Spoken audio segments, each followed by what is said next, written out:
다른 번역 고전 명작 토마스 하디 단편집 중 상상에 사로잡힌 여인 네 번째. 다음날 남편은 6시에 일어났다. 엘라는 하품을 하면서 일어난 남편이 혼자 말하는 소리를 들었다. 도대체 밑에서 탁탁 소리가 나는 게 뭐지? 엘라가 자고 있다고 생각한 남편은 주위를 뒤적여 뭔가를 꺼냈다. 반쯤 뜬 엘라의 눈에 트레이 사진이 보였다. 젠장! 남편이 소리쳤다. 무슨 일이에요? 당신 깼어? 하하. 왜 그래요? 어떤 녀석의 사진이군. 주인 아주머니 친구 같아. 어떻게 여기 있는지 모르겠네. 방을 치우다 테이블에서 떨어진 모양이야. 어제 봤는데 떨어진 것 같네요. 당신 친구였나? 사진 속 친구 귀엽네. 엘라는 자신이 존경하는 대상에 몰두해서 남편이 놀라는 것을 참을 수 없었다. 똑똑한 사람이라고요. 자신도 터무니없이 지나치다고 생각할 정도로 떨리는 목소리로 말했다. 전도 유망한 시인이에요. 우리가 오기 전에 이 집에서 방 2개를 쓰고 있었어요. 저도 본 적은 없지만. 본 적이 없다면서 어떻게 알아? 주인 아주머니가 사진을 보여주면서 말해줬어요. 그래? 난 일어나서 나가야 돼. 오늘은 빨리 돌아올 거야.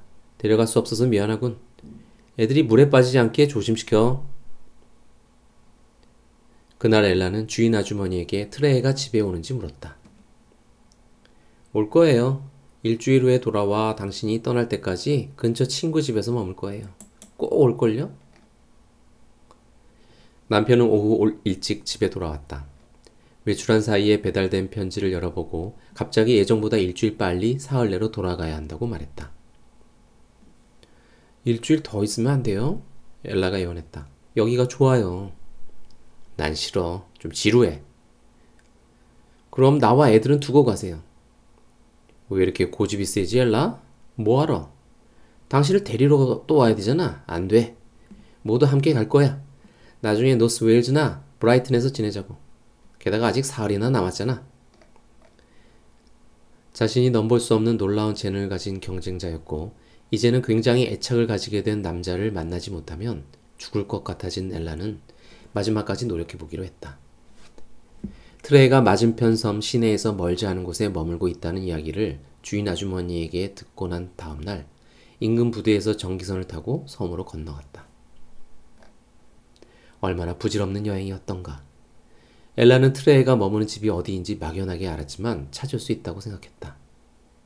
지나가는 사람에게 트레이가 거기 살고 있는지 물어봤지만 모른다는 대답뿐이었다. 트레이가 거기 살고 있다 해도 어떻게 찾아갈 수 있겠는가? 엘라는 그렇게 할 수 있는 여자가 아니었다. 트레이가 생각하기에도 얼마나 이상한가. 엘라는 그에게 자신을 방문해달라고 부탁할 수 있었지만 아마 용기가 없었을 것이다. 그녀는 슬픔에 잠겨 그림 같은 해변 언덕에 오래 머물다가 집으로 돌아와야 할 시간이 되어 다시 배를 탔다. 휴가가 끝나갈 때 뜻밖의 남편이 엘라가 원하면 아이들과 함께 더 머무르는데 반대하지 않겠다고 말했다. 남편 없이 엘라가 집에 돌아올 수 있다면 말이다.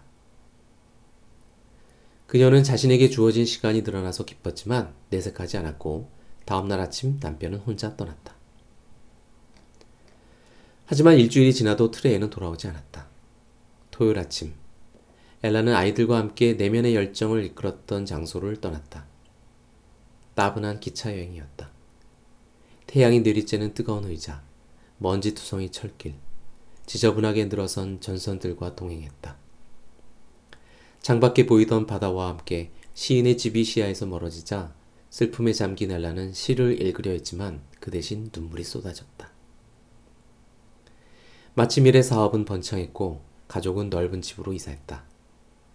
집은 마침 일이 사업을 하는 도시에서 몇 킬로미터 떨어진 곳에 있었고 대지가 넓었다. 교회 생활이 늘 그렇듯이 엘라는 외롭게 생활했고 외로움은 특정 계절에 더 심해졌다. 서정적이고 슬픈 작품을 쓸 시간도 충분했다. 애독하는 잡지의 최신호에서 트레이 시를 읽게 되자 엘라는 마음의 평정을 잃었다. 그녀가 트레이 집에 머물기 직전에 쓰인 시였다. 주인 아주머니가 최근에 쓴 것이라고 알려주었던 침대 머리맡 벽지에 연필로 쓴 이행시가 포함되어 있었기 때문이다. 엘라는 더 이상 참지 못하고 충동적으로 펜을 들어 존 아이비의 이름으로 동료 시인에게 편지를 썼다. 같은 시인으로 노력해 보았지만 자신과 달리 트레이는 감동적인 생각을 아름다운 운율로 표현했다고 축하의 인사를 전했다. 며칠 뒤 전혀 기대하고 있지 않았는데 답장이 왔다. 존 아이비의 시를 잘 모르지만 촉망되는 시인 명단에서 이름을 본 기억이 나고 연락을 받았기에 기쁘며 앞으로 관심을 가지고 작품을 보겠다는 예의 바른 젊은 시인의 짧은 편지였다.